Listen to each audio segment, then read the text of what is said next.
नमस्कार दोस्तों, स्वागत है आपका कथा मित्र चैनल पर, जहां पर हम मुंशी प्रेमचंद द्वारा एक नई कहानी लेकर आए हैं। हर घर की कहानी में कुछ रिश्ते इम्तिहान लेते हैं और कुछ बेटियां अपने संस्कारों से पूरे घर को संभाल लेती हैं। ऐसी ही एक कहानी है बड़े घर की बेटी। तो प्रस्तुत है आपके अपने चैनल कथा मित्र पर। बड़े घर की बेटी। बेनी माधव सिंह गौरीपुर गांव के जमींदार और नंबरदार थे। उनके पितामह किसी समय बड़े धनधान्य संपन्न थे। गांव का पक्का तालाब और मंदिर, जिनकी अब मरम्मत भी मुश्किल थी, उन्हीं के कीर्ति स्तंभ थे। कहते हैं इस दरवाजे पर हाथी झूमता था। अब उसकी जगह एक बूढ़ी भैंस थी, जिसके शरीर में अस्थि पंजर के सिवा और कुछ शेष ना रहा, पर दूध शायद बहुत देती थी, क्योंकि एक न एक आदमी हांडी के लिए सिर पर सवार ही रहता था। बेनी माधव सिंह अपनी आधी से अधिक संपत्ति वकीलों को भेंट कर चुके थे। उनकी वर्तमान आय 1000 रुपये वार्षिक से अधिक न थी। ठाकुर साहब के 2 बेटे थे। बड़े का नाम श्रीकंठ सिंह था। उसने बहुत दिनों के परिश्रम और उद्योग के बाद बीए की डिग्री प्राप्त की थी। अब एक दफ्तर में नौकर था। छोटा लड़का लाल बिहारी सिंह दोहरे बदन का सजीला जवान था। भरा हुआ मुखड़ा, चौड़ी छाती, भैंस का 2 सेर ताज़ा दूध वह उठकर सवेरे पी जाता था। श्रीकंठ सिंह की दशा बिल्कुल विपरीत थी। इन नेत्र प्रिय गुणों को उन्होंने बीए नहीं 2 अक्षरों पर निछावर कर दिया था। इन 2 अक्षरों ने उनके शरीर को निर्बल और चेहरे को कांतिहीन बना दिया था। इसी से वैदिक ग्रंथों पर उनका विशेष प्रेम था। आयुर्वेदिक औषधियों पर उनका अधिक विश्वास था। शाम सवेरे उनके कमरे से प्रायः खरल की सुरीली कर्ण मधुर ध्वनि सुनाई दिया करती थी। लाहौर और कलकत्ते के वैद्यों से बड़ी लिखा पड़ी रहती थी। श्रीकंठ इस अंग्रेजी डिग्री के अधिपति होने पर भी अंग्रेजी सामाजिक प्रथाओं के विशेष प्रेमी न थे, बल्कि वह बहुधा बड़े जोर से उनकी निंदा और तिरस्कार किया करते थे। इसी से गांव में उनका बड़ा सम्मान था। दशहरे के दिनों में वह बड़े उत्साह से रामलीला होते और स्वयं किसी न किसी पात्र का पाठ लेते थे। गौरीपुर में रामलीला के वही जन्मदाता थे। प्राचीन हिंदू सभ्यता का गुणगान उनकी धार्मिकता का प्रधान अंग था। सम्मिलित कुटुंब के तो वह एकमात्र उपासक थे। आजकल स्त्रियों को कुटुंब में मिलजुल कर रहने की अरुचि होती है। उससे वह जाति और देश दोनों के लिए हानिकारक समझते हैं। यही कारण था कि गांव की ललनाएं उनकी निंदक थी। कोई तो कोई उन्हें अपना शत्रु समझने में भी संकोच ना करती थी। स्वयं उनकी पत्नी को ही इस विषय में उनसे विरोध था। यह इसलिए नहीं कि उसे अपने सास ससुर देवर या जेठ आदि से घृणा थी, बल्कि उसका विचार था कि यदि बहुत कुछ सहने और तरह देने पर भी इस परिवार के साथ निर्वाह ना हो सके, तो आए दिन की कलह से जीवन को नष्ट करने की अपेक्षा यही उत्तम है कि अपनी खिचड़ी अलग पकाई जाए। आनंदी एक बड़े उच्च कुल की लड़की थी। उसके बाप एक छोटी सी रियासत के ताल्लुकदार थे। विशाल भवन, 1 हाथी, 3 कुत्ते, बाज, बहरी शिकारे, झाड़ फानूस, अनेरी, मजिस्ट्री और ऋण, जो एक प्रतिष्ठित ताल्लुकदार के भोग्य पदार्थ हैं, सभी यहाँ विद्यमान थे। नाम था भूप सिंह। बड़े उदारचित और प्रतिभाशाली पुरुष थे, पर दुर्भाग्य से लड़का एक भी न था। 7 लड़कियां हुईं और देवयोग से भी सभी जीवित रहीं। पहली उमंग में तो उन्होंने 3 ब्याह दिल खोल कर किए, पर 15-20 हजार रुपयों का कर्ज सिर पर हो गया तो आंखें खोली और हाथ समेट लिया। आनंदी चौथी लड़की थी। वह अपनी सब बहनों से अधिक रूपवती और गुणवती थी। इससे ठाकुर भूप सिंह बहुत ही प्यार करते थे। सुंदर संतान को कदाचित उसके माता पिता भी अधिक चाहते हैं। ठाकुर साहब बड़े धर्म संकट में थे कि इसका विवाह कहाँ करें। ना तो यही चाहते थे कि ऋण का बोझ बढ़े ना, और यही स्वीकार था कि उसे अपने को भाग्यहीन समझना पड़े। एक दिन श्रीकंठ उनके पास किसी चंदे का रुपया मांगने आए। शायद नागरी प्रचार का चंदा था। भूप सिंह उनके स्वभाव पर रीझ गए और धूमधाम से श्रीकंठ सिंह का आनंदी के साथ ब्याह हो गया। आनंदी अपने नए घर में आई तो यहाँ का रंग ढंग कुछ और ही देखा। जिस टीम टाम की उसे बचपन से ही आदत पड़ी हुई थी, वह यह नाम मात्र का ही रहा। हाथी घोड़ों का तो क्या ही कहना, कोई सजी हुई सुंदर बहली तक ना थी। रेशमी स्लीपर लाई थी साथ में। यहाँ पर बाग ही कहाँ था। मकान में खिड़कियाँ तक न थी, न जमीन पर फर्श, न दीवार पर तस्वीरें। यह एक सीधा साधा देहाती गृहस्थी का मकान था, किंतु आनंदी ने थोड़े ही दिनों में अपने को इस अवस्था के लिए बना लिया था, मानो उसने विलास के समान कभी देखे ही न थे। एक दिन दोपहर के समय लाल बिहारी सिंह 2 चिड़िया लिए हुए आया और भावच से बोला, जल्दी से पका दो, मुझे भूख लगी है। आनंदी भोजन बनाकर उसकी राह देख रही थी। अब वह नया व्यंजन बनाने बैठी। हांडी में देखा तो घी पाव भर से अधिक ना था। बड़े घर की बेटी, किफ़ायत क्या जाने, उसने सब घी मांस में डाल दिया। लाल बिहारी खाने बैठा तो दाल में ना घी था। दाल में घी क्यों नहीं छोड़ा है? आनंदी ने कहा। घी सब मांस में पड़ गया। लाल बिहारी जोर से बोला, अभी परसों ही घी आया था, इतनी जल्दी उठ गया? आनंदी ने उत्तर दिया, आज तो कुल पाव भर भर रहा होगा, वह मैंने सब मांस में डाल दिया। जिस तरह सूखी लकड़ी जल्दी से जल उठती है, उसी तरह सुधा में बावला मनुष्य जरा सी बात पर तिनक जाता है। लाल बिहारी को भावच की यह ढिठाई बहुत बुरी मालूम हुई। तिनक कर बोला, मैके में तो चाहे घी की नदी बहती हो। स्त्री गालियां सह लेती हैं, मार भी सह लेती हैं, पर मैके की निंदा उनसे नहीं सही जाती। आनंदी मुंह फेर कर बोली, हाथी मरा भी है तो 9 लाख का, वहाँ इतना घी नित्या नाई कहार खा जाते हैं हमारे यहाँ। लाल बिहारी जल गया, थाली उठाकर पलटी और बोला, जी चाहता है जीभ पकड़कर खींच लूं। आनंदी को भी क्रोध आ गया, मुंह लाल हो गया। बोली, वह होते तो आज इसका मजा चखाते। जब अपड़ अजड़ ठाकुर से ना रहा गया तो उसकी स्त्री एक साधारण जमींदार की बेटी थी। जब भी चाहता उस पर हाथ साफ कर लिया करता था। खड़ाऊ उठाकर आनंदी की और जोर से फेंकी और बोला, जिसके गुमान पर फुली हुई हो उसे भी देख लूंगा और तुम्हें भी। आनंदी ने हाथ से खड़ाऊ रोकी, सिर बच गया पर अंगुली में बड़ी चोट आई। क्रोध के मारे हवा में हिलते पत्ते की भांति कांपती हुई अपने कमरे में आकर खड़ी हो गई। स्त्री का बल और साहस, मान और मर्यादा पति तक है। उसे अपने पति के ही बल और पुरुषत्व का घमंड होता है। आनंदी खून का घूंट पीकर रह गई। श्रीकंठ सिंह शनिवार को घर आया करते थे। बृहस्पति को यह घटना हुई थी। 2 दिन तक आनंदी को भवन में रही, ना कुछ खाया ना पिया, उसकी बाट देखती रही। अंत में शनिवार को वह नियमानुकूल संध्या समय घर आए और बाहर बैठकर कुछ इधर उधर की बातें, कुछ देश काल संधि समाचार तथा कुछ नए मुकदमे आदि की चर्चा करने लगे। यह वार्तालाप 10 बजे तक चलती रही। गांव के भद्र पुरुषों को इन बातों से ऐसा आनंद मिलता था कि खाने पीने की भी सुधि ना रहती थी। श्रीकंठ को पिंड छुड़ाना मुश्किल हो जाता था। ये 2-3 घंटे आनंदी ने बड़े कष्ट से काटे। किस तरह भोजन का समय आया, पंचायत उठी, एकांत हुआ तो लाल बिहारी ने कहा, भैया आप जरा भाभी को समझा दीजिएगा कि मुंह संभाल कर बातचीत किया करें, नहीं तो एक दिन अनर्थ हो जाएगा।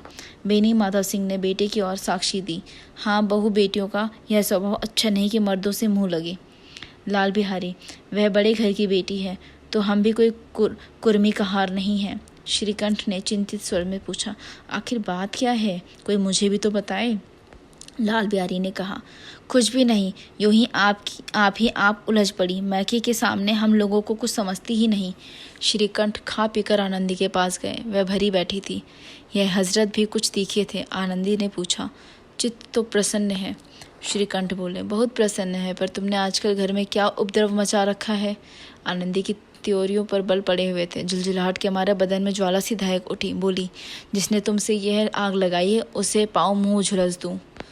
श्रीकंठ, इतनी गर्म क्यों होती हो, बात क्या है? आनंदी ने कहा, क्या कहूँ, यह मेरे भाग्य का फेर है, नहीं तो गंवार छोकरा जिसको चपरासी गिरी तक कितना आए मुझे खड़ाऊ से मारकर क्यों ना करता। श्रीकंठ, सब हाल साफ साफ कहा तो मालूम हो, मुझे तो कुछ पता ही नहीं। आनंदी, परसों तुम्हारे लाडले भाई ने मुझसे मांस पकाने को कहा। घी हांडी में पाँव भर से अधिक ना था, वह सब मैंने मांस में डाल दिया। जब खाने बैठा तो कहने लगा, दाल में घी क्यों नहीं है। बस इसी पर मेरे मेके को बुरा भला कहने लगा। मुझसे ना रहा गया। मैंने कहा कि वहाँ इतना घी तो नाई कहार खा जाते हैं और किसी को जान भी नहीं पड़ता। बस इतनी सी बात पर अन्यायी ने मुझ पर खड़ाऊ फेंक मारी। यदि हाथ में ना रोकू होता तो सिर फट जाता। उसी से पूछो, मैंने तो कुछ कहा ही नहीं है, वह सच है या झूठ। श्रीकंठ की आंखें लाल हो गई। बोले, यहाँ तक हो गया इस छोकरे का यह साहस। आनंदी स्त्रियों के स्वभाव अनुसार रोने लगी, क्योंकि आंसू उसकी पलकों पर रहते हैं। श्रीकंठ बड़े धैर्यवान से और शांति पुरुष थे। उन्हें कदाचित ही कभी क्रोध आता था। स्त्रियों के आंसू पुरुष की क्रोधाग्नि भड़काने में तेल का काम कर देखते हैं। रात भर करवटें बदलते रहे। उद्रिक्तता के कारण पलक तक नहीं झपकी। प्रातःकाल अपने बाप के पास जाकर बोली, दादा अब इस घर में मेरा निभाना होगा। इस तरह की विद्रोहपूर्ण बातें कहने पर श्रीकंठ ने कितनी ही बार अपने कई मित्रों को आड़े हाथों लिया था, परंतु दुर्भाग्य आज उन्हें स्वयं ही ये बातें मुंह से कहनी पड़ी। दूसरों को उपदेश देना ही कितना सहज है। बेनी माधव सिंह घबराकर उठे और बोले, क्यों? श्रीकंठ, इसलिए कि मुझे भी अपनी मान प्रतिष्ठा का कुछ विचार है। आपके घर में अब अन्याय और हठ का प्रकोप हो रहा है। जिसको बड़ों का आदर सम्मान करना चाहिए वे उनके सिर चढ़ते हैं। मैं दूसरे का नौकर ठहरा घर पर रहता ही नहीं। यहाँ मेरे पीछे स्त्रियों पर खड़ाऊ और जूतों की बौछारें होती हैं। कड़ी बात तक चिंता नहीं, कोई एक ही दो कहे, पर वह क्या साहस की किंतु कदापि नहीं हो सकता। मेरे ऊपर लात घूंसे पड़े और मैं दम ना भरूं। बेनी माधव सिंह कुछ जवाब ना दे सके। श्रीकंठ सदैव उनका आदर करते थे। उनके ऐसे तेवर देखकर बूढ़ा ठाकुर अवाक रह गया। केवल इतना ही बोला, बेटा तुम बुद्धिमान होकर ऐसी बातें क्यों करते हो? स्त्रियां इस तरह घर का नाश कर देती हैं तो उनको बहुत सिर चढ़ाना अच्छा नहीं है। श्रीकंठ, इतना मैं जानता हूँ, आपके आशीर्वाद में ऐसा मूर्ख नहीं हूँ। आप स्वयं जानते हैं कि मेरे की समझाने बुझाने से इसी गांव में कई घर संभल गए हैं, पर जिस स्त्री की मान प्रतिष्ठा का ईश्वर के दरबार में उत्तरदाता हो, उसके प्रति ऐसा घोर अन्याय और पशुवत व्यवहार मुझे अहस्य। आप सच मानिए, मेरे लिए यही कुछ कम नहीं है कि लाल बिहारी को कुछ दंड नहीं होता। अब बेनी माधव सिंह गरमाए, ऐसी बातें और ना सुन सके।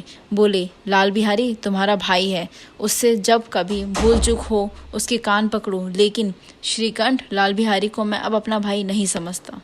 बेनी माधव सिंह स्त्री के पीछे, श्रीकंठ जी नहीं, उसकी क्रूरता और अविवेक के कारण। दोनों कुछ देर चुप रहे। ठाकुर साहब लड़की का क्रोध शांत करना चाहते थे, लेकिन यह नहीं स्वीकार करना चाहते थे कि लाल बिहारी ने कोई अनुचित काम किया है। इसी बीच में गांव के और कई सज्जन आके खड़े चिल्लम के बहाने वहां आकर बैठ गए। कई स्त्रियों ने जब यह सुना कि श्रीकंठ पत्नी के पीछे पिता से लड़ने को तैयार है तो उन्हें बड़ा हर्ष हुआ।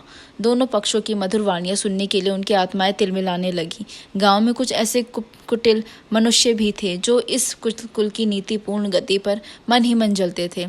वे कहा करते थे कि श्रीकंठ अपने बाप से दबता है, इसलिए वह दब्बू है। उसने विद्या पढ़ी, इसलिए वह किताबों का कीड़ा है। बेनी माधव सिंह उसकी सलाह के बिना कोई काम नहीं करते, यह उसकी मूर्खता है। इस महानुभवी की शुभकामनाएं आज पूरी होती दिखाई दी हुई। कोई हुक्का पीने के बहाने और कोई लगान की रसीद दिखाने पर बैठ गया है। बेनी माधव सिंह पुराने आदमी थे, इन भावों को ताड़ गए। उन्होंने निश्चय किया, चाहे कुछ ही हो क्यों ना हो जाए, इन द्रोहियों को ताली बजाने का अवसर ना दूंगा। तुरंत कोमल शब्दों में बोले, बेटा मैं तुमसे बाहर नहीं हूँ, तुम्हारा जो जी चाहे करो। अब तो लड़के के अपराध हो गए हैं, अब तो इस लड़के से अपराध हो गया है।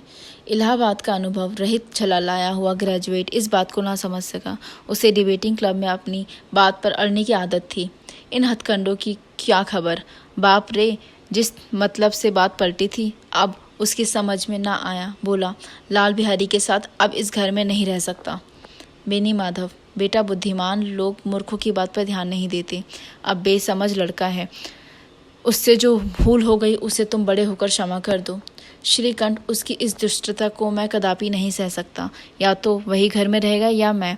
आपको यदि वह अधिक प्यारा है तो मुझे विदा कीजिए, मैं आभार अपना संभाल लूँगा। यदि मुझे रखना चाहते हो तो उससे कहिए यहाँ से चला जाए। बस यह मेरा अंतिम निश्चय है।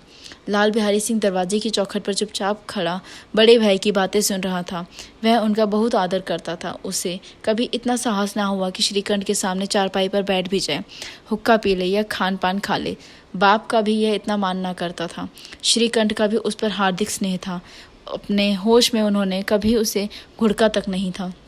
जब वह इलाहाबाद से आता तो उसके लिए कोई ना कोई वस्तु अवश्य लाता। मुकद्दर की जोड़ी उन्होंने ही बनवा की दी थी। पिछले साल जब उसने अपने अंगोछे ढोणे जवान और नागपंचमी के दिन दंगल में पछाड़ लिया तो उन्होंने पुलकित होकर अखाड़े में जीकर उसे गले से लगा लिया था। 5 रुपए के पैसे लुटाए थे। ऐसे भाई के मुंह से आज ऐसी हृदय विदारक बात सुनकर लाल बिहारी को बड़ी ग्लानि हुई।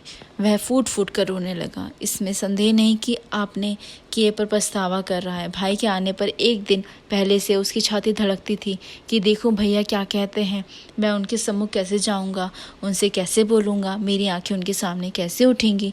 उसने समझाया था कि भैया मुझे बुलाकर समझा देंगे। इस आशा के विपरीत आज उसने उन्हें निर्दय दिव्यता की मूर्ति बने हुए पाया। वह मूर्ख था, परंतु उसका मन कहता था कि भैया मेरे साथ अन्याय कर रहे हैं। यदि श्रीकंठ उसे अकेले में बुलाकर 2-4 बातें कह देता, इतना ही नहीं 2-4 तमाचे भी लगा देता, तो कदाचित उसे अपना दुख ना होता। पर भाई का ये कहना ही अब मैं उसकी सूरत नहीं देखना चाहता, लाल बिहारी से सहा ना गया। वह रोता हुआ घर आया, कोठारी में जाकर कपड़े पहने, आंखें पोंछी, जिसमें कोई यह ना समझे कि वह रो रहा था। अब आनंदी के द्वार पर आकर बोला, भाभी, भैया ने निश्चय किया है कि वह मेरे साथ इस घर में ना रहेंगे। अब वह मेरा मुंह नहीं देखना चाहते, इसलिए मैं जाता हूँ। उन्हें फिर मुंह ना दिखाऊंगा। मुझसे जो कुछ अपराध हुआ मुझे क्षमा करना। ये कहते कहते लाल बिहारी का गला भर आया। जिस समय लाल बिहारी सिर झुकाए आनंदी के द्वार पर खड़ा था, उसी समय श्रीकंठ सिंह भी आंखें लाल किए बाहर से आए। भाई को खड़ा देखा तो घृणा से आंखें फेर ली और कतरा कर निकल गए, मानो उसकी परछाई से दूर भागते हों। आनंदी ने लाल बिहारी की शिकायत तो की थी, लेकिन अब मन में पछता रही थी। वह उस स्वभाव से ही दयावती थी। उसे इसका तनिक भी ध्यान न था कि बात इतनी बढ़ जाएगी। वह मन में मन अपनी पति पर झुझला रही थी। यह इतने गर्म क्यों होते हैं?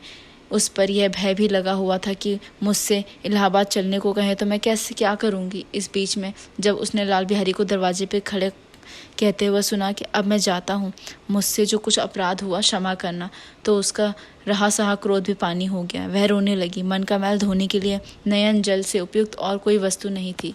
श्रीकंठ को देखकर आनंदी ने कहा, लाला बाहर खड़े बहुत रो रहे हो। श्रीकंठ, तो मैं क्या करूँ? आनंदी, भीतर बुला लो, मेरी जीभ में आग लगी। मैंने कहाँ से ये झगड़ा उठाया? श्रीकंठ, मैं ना बुलाऊंगा। आनंदी, पछताओगे, उन्होंने बहुत ग्लानि हुई है, ऐसा ना कहो, कहीं चले गए तो। श्रीकंठ ना उठे। इतने में लाल बिहारी ने फिर कहा, भाभी, भैया मेरा प्रणाम कह दो। वह मेरा मुंह नहीं देखना चाहेंगे, इसलिए मैं भी अपना मुंह नहीं दिखाऊंगा। लाल बिहारी इतना कहकर लौट पड़ा और शीघ्रता से दरवाजे की ओर बढ़ा। अंत में आनंदी कमरे से निकली और उसका हाथ पकड़ लिया। लाल बिहारी ने पीछे फिर देखा और आंखों से आंसू भरे बोला, मुझे जाने दो। आनंदी, कहाँ जाते हो? लाल बिहारी, जहाँ कोई मेरा मुंह ना देखे। आनंदी, मैं ना जाने दूंगी। लाल बिहारी, मैं तुम लोगों के साथ रहने योग्य नहीं हूँ। आनंदी, तुम्हें मेरी सौगंध, अब एक पग भी आगे ना बढ़ाना। लाल बिहारी, जब तक मुझे ना मालूम हो जाए कि भैया का मन मेरी तरफ से साफ हो गया है, तब तक मैं इस घर में कदापि ना रहूँगा। आनंदी, मैं ईश्वर को साक्षी देकर कहती हूँ कि तुम्हारी ओर से मेरे मन में तनिक भी मैल नहीं है। अब श्रीकंठ का हृदय भी पिघला। उन्होंने बाहर आकर लाल बिहारी को गले लगा लिया। दोनों भाई खूब फूट फूट कर रोए। लाल बिहारी ने सिसकते हुए कहा, भैया अब कभी मत कहना कि तुम मेरा मुंह ना देखोगे। इसके सिवा आप जो दंड देंगे मैं सहकर सहर्ष स्वीकार करूंगा। श्रीकंठ ने कांपते हुए सुर से कहा, लल्लू कहीं का, इन बातों को बिल्कुल भूल जाओ। ईश्वर चाहेगा तो फिर ऐसा अवसर कभी ना आवेगा। बेनी माधव सिंह बाहर से आ रहे थे। दोनों भाइयों को गले मिलते देखकर आनंद से पुलकित हो गए। बोल उठे, बड़े घर की बेटियां ऐसी ही होती हैं, बिगड़ता हुआ काम बना लेती है। गांव में जिसने यह वृतांत सुना, उसी ने इन शब्दों में आनंदी की उदारता को सराहा। बड़े घर की बेटियां ऐसी ही होती हैं। इस कहानी से हमें यह सीख मिलती है कि परिवार को जोड़कर रखने के लिए ऊंची आवाज़ नहीं, ऊंचे संस्कार चाहिए। बड़ी घर की बेटी हमें धैर्य, समझदारी और त्याग का महत्व सिखाती है। अगर आपको ये कहानी अच्छी लगी हो तो वीडियो को लाइक करें, चैनल को सब्सक्राइब करें और अपने दोस्तों के साथ शेयर करें। ऐसी ही भावपूर्ण कहानियों के लिए जुड़े रहें कथा मित्र के साथ।